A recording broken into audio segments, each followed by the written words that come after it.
Welcome back to Katie Creations and Designs. Kim and Devin here again. Wishing you folks all are well. We're back shooting a little video on something we are experimenting with. We took a recipe out of one of our cookbooks here. And it's an old cookbook. It's called Fix It and Forget It cookbook. And this is just many recipes for your slow cooker or crock pot, depending on what you call it.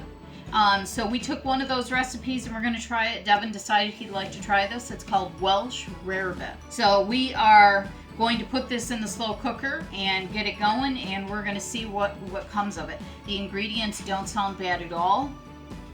We have some salt, pepper, ground mustard. We have 12 ounces of beer, teaspoon of Worcestershire sauce, and we have American cheese and cheddar cheese. So you're going to mix all of those ingredients. We're going to go ahead and we're going to start mixing our ingredients. So in our cooker we're going to put our beer,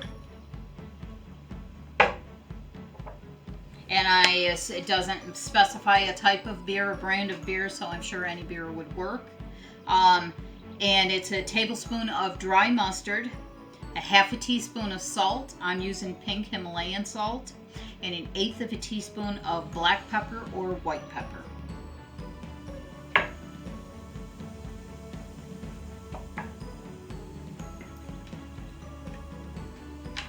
And then you want 1 teaspoon of Worcestershire sauce.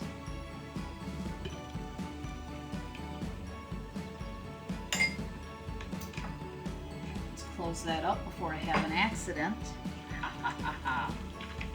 And now I'm just going to stir this up and mix it up really good. Make sure that dry mustard and the pepper and the salt are not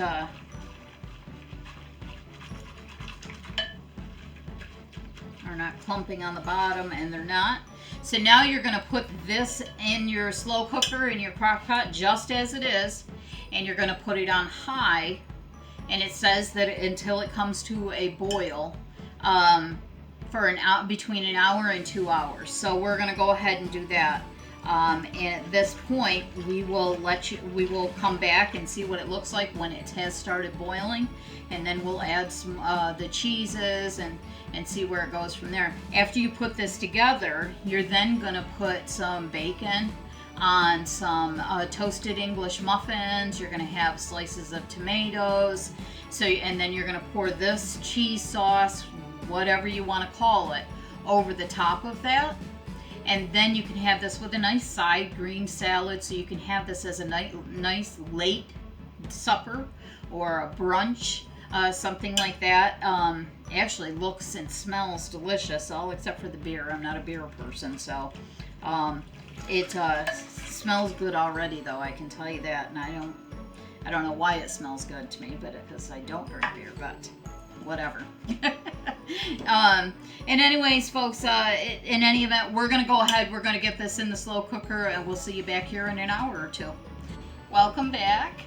We have, at this point, boiled our first ingredients. We've actually started to put a batch of cheese in here. We have much more cheese to go ahead and melt in here, and we're going to go ahead and keep melting that. I'm getting ready to put in our next batch here. And we just keep going like this until we melt all of our cheese.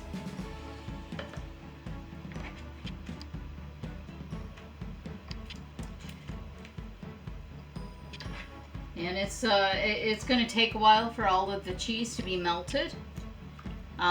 Doing it like this, but you're not supposed to just drop all of the cheese in there at once. You're supposed to do it in increments and go ahead and stir it, and keep stirring it as you do it. So I'm going to go ahead and let this batch heat up and melt down, and then we'll go ahead and we'll do this batch, and then we'll bring you back to show you how it looks at the end.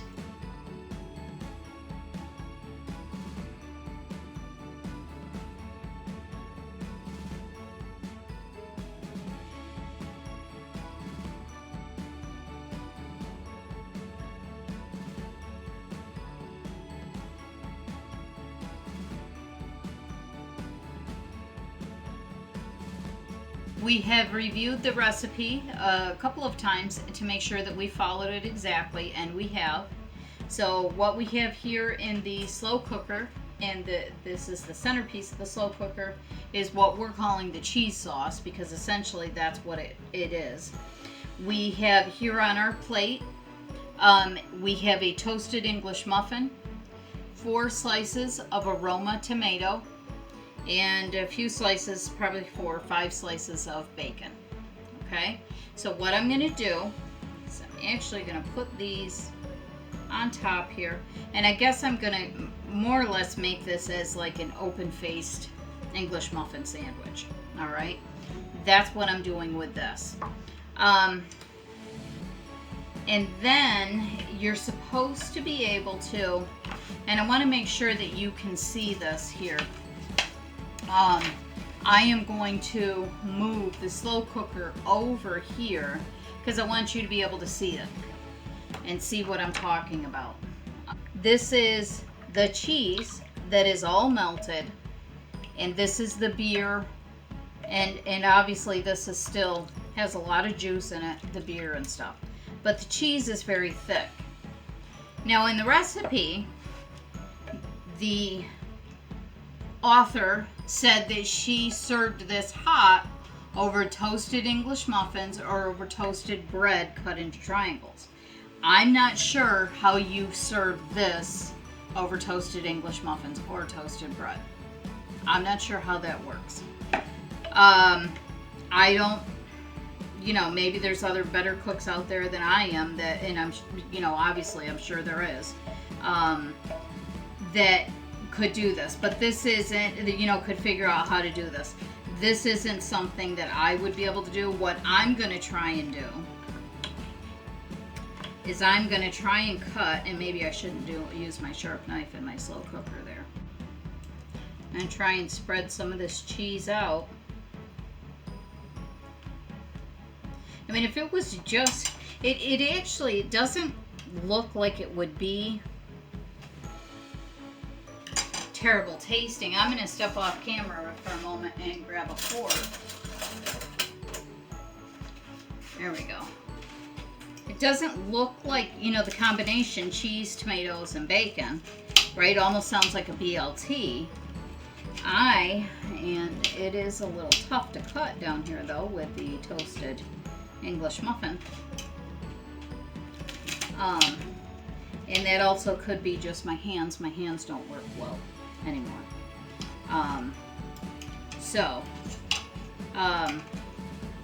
And you can see as you're cutting it up, it does fall all apart, but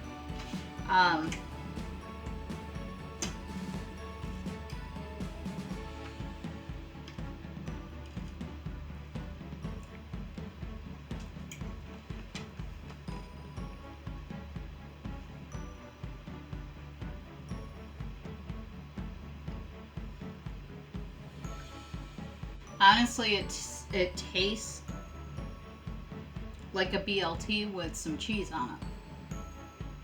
That's what I taste. I really don't taste a lot of the sauce. Now maybe that's because I didn't put very much on it.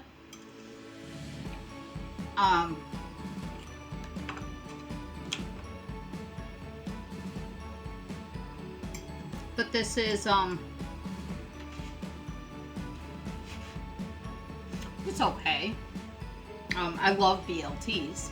So, and a BLT here in our area, and I'm not sure if it's different in other parts of the country or other parts of the world for that matter, but in our area it's a bacon, lettuce, and tomato sandwich, and what you do is you put that in between a couple of pieces of toast, and you put mayonnaise on your toast, and you toast it. Typically you're not having cheese on that. Now there's a club sandwich which is similar to that, but it has some other ingredients added onto that as well, and that may have cheese on it. I've seen those with cheese on it, but typically, as far as I know, a BLT does not have cheese on it. I honestly, this tastes like a BLT to me, only on an English muffin. So it is good. It's better than actually what I expected, but it is honestly, for all the work that has gone into it, Honestly, I think I'd just go ahead and make a BLT. And I would be just as satisfied with it. So I don't say that I would recommend this recipe, and I don't say that I would fix it again. It's not that it tastes bad. It's actually tastes good. Like I said, tastes like a BLT. It does taste good. It's just the amount of time that goes into it. You know, you're putting at least a couple of hours into letting everything, letting the first juices, the Worcestershire sauce, and the beer and the mustard, ground mustard, you're letting all of that boil, so it's a couple of hours. So yes, you can, it's not like you can put it in your slow cooker and you can leave for the day and go to work and come home and dinner is ready. That's not the type of recipe this is. You're going to have to be home, and in a couple of hours you'll have to go back, you'll have to test it, see if it's boiling. I can tell you that it did take the full 2 hours for ours to boil. So it didn't boil in, you know, it's the recipe says in an hour, and between an hour and 2 hours for it to boil. It took the full 2 hours to boil on high. And I don't think it was even quite there. But that being said, it does taste good, like I said, but it's not something that you can fix it and forget it. That's which is what the book is entitled, is Fix It and Forget It. You can't fix it and forget it. You have to go back in a couple of hours, then you have to slowly incorporate your cheese into it to melt your cheese. And the cheese is, you know, it's like a main component of this. To me, that's what you're getting out of this. You're not going to use a lot of that sauce. You're going to use a little bit, but you're not going to use a lot of it. So to me, it's not a fix it and forget it meal.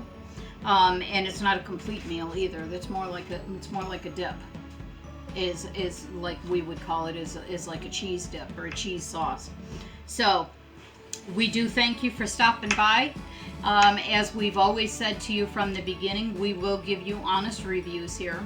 We will not sugarcoat anything, as they say. We will give you honest reviews, and so then you can get the most bang for your buck, and then we can start a conversation. We can have a community that has a conversation about what's out there, so other people aren't going and spending their money on things that they, you know, aren't necessarily going to enjoy or need, and it's not going to be cost efficient for them to have it in their home. So as I said, we do thank you for stopping by. We hope that you will stop by again, come back and see us again. Thanks so much. Take care.